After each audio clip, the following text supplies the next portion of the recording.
রুগীটা আমার ডাউন করে টেঙ্গুস পাড়া আটা ছাড়লো না। টেঙ্গুস পাড়া আটা কম হবে না, ব্যথা কম হবে না, এটা ব্যথা থাকেই যাবো, ব্যথা কম হবে না, ব্যথা থাকেই যাবো। এতগুলা প্রেসক্রিপশনে সব ওষুধ খাওয়া শেষ।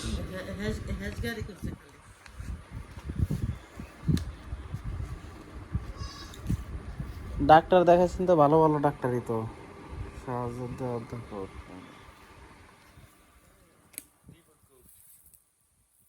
রিপোর্টটা এটার ভিতরে নাকি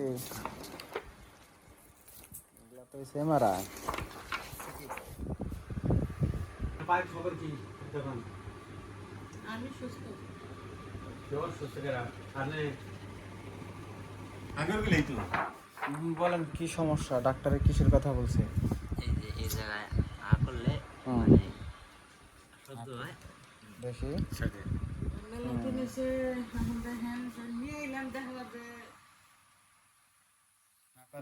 হা করেন আর মুখ গুঞ্জন, হা করেন আর মুখ গুঞ্জন। এটার কোনো এক্সরে রিপোর্ট নাই, খালি এমআরআই না? মানে এখন এই পাশেও হালকা একটু সমস্যা বোঝা যায়, আগে এই পাশে বোঝা যায় ওইটার বেশি আছে কোনটা এটা? হ্যাঁ আর কম আছে এই সাইডে দেখি। সমস্যা ওইটার জন্য ও এমআরআই জয়েন হা নাই করেন আর বলেন।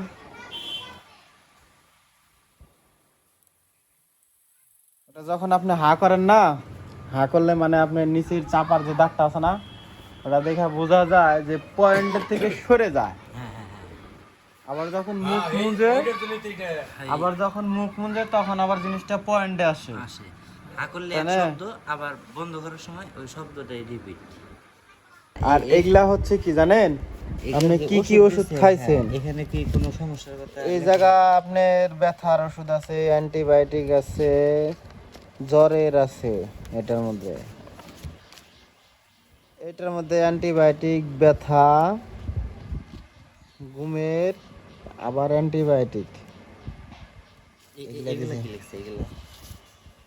এগুলো হচ্ছে আপনার রিপোর্ট দিছে এমআরআই, এই তিনটা হচ্ছে রিপোর্টের। এখানে কি সমস্যা লিখছে? এই জায়গা আপনি দিছে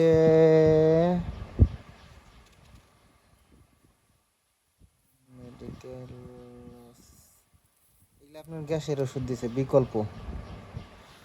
আর এটা হচ্ছে আপনার ব্যথার ওষুধ ডেসলেন। এটা হচ্ছে ইনজেকশনের ট্যাবলেট ম্যাক্স, রাতে ব্যথা থাকলে, ঘুমের হালকা, ভিটামিন, অ্যান্টিবায়োটিক,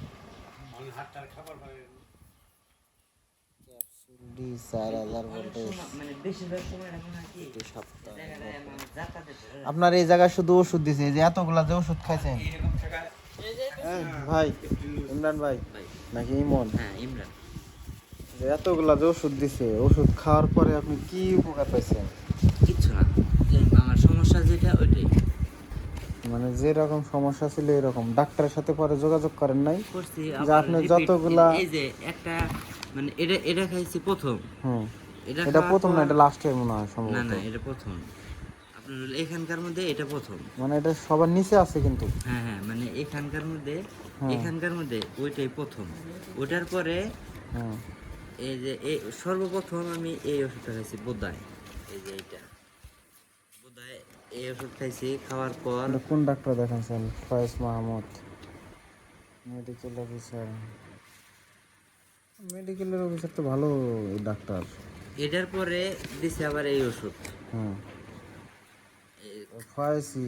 হ্যাঁ সবাই খারাপ হয়েছে, এটা তারপর অনেক ওষুধ খাইছি, তারপরেও হয় নাই। পরে ঢাকায় যাওয়ার পরে আবার সমস্যা হলো, হুম, তখন লিমন। দেখালাম হ্যাঁ এটাক। হুম, এটা ওষুধ দেখানোর পরে ওই ডাক্তার আবার বলছিল যে এই ইঞ্জেকশনটা এই জয়েন্টের মধ্যে দিলে নাকি ঠিক মানে হবো। ঠিক হবো, কিন্তু হ্যাঁ। ইঞ্জেকশনটা দেয় নাই, হুম। খালি কইছে যে ওষুধ খাও। এটি খাওয়ার পরে হুম। আবার মনে করেন যে গেছি পরের বার এই ওষুধগুলো দিছে, ওষুধগুলো খাইছি কাজ এখন হয় নাই। ওষুধগুলো খাইছেন কাজ হয় না না, এখন ওই ডাক্তার বলেন নাই যে আপনি এই যে 2টা প্রেসক্রিপশন দিলেন, আমি ওষুধ খেলাম কাজ হলো না, এখন কি করব? এখন কি করবো বলতে ওখান থেকে চলে আসছে, সমস্যা হইতেছে মাথার ভিতরে চুলকাইতো। পরে তাহলে করলো যে এই ডাক্তারের কাছে যাও, পরে এই ডাক্তারের কাছে যা বললাম এরকম এরকম ঘটনা। এই যেগুলো ওষুধ দিছে এগুলা মাথার সমস্যার ওষুধ দিছে। হ্যাঁ এগুলা পরে এই যে নাপা এক্সটেন্ড এটা দিছে জ্বরের, তারপরে ব্যথা, গ্যাসের, অ্যান্টিবায়োটিক, ব্যথা, আর হচ্ছে হালকা ঘুমের লাগিয়া। এটা দিছে আপনার মাথার সমস্যা, এটা আপনার কোনো ওই যে চাপার ওষুধ না, চাপার ওষুধ না। হ্যাঁ এটা এটা মাথার একজন ব্রেনের। বলছিল। আরেকটা ওষুধ, আরেকটা প্রেসক্রিপশন এই জায়গায় কি চাপার ওষুধ দিছে,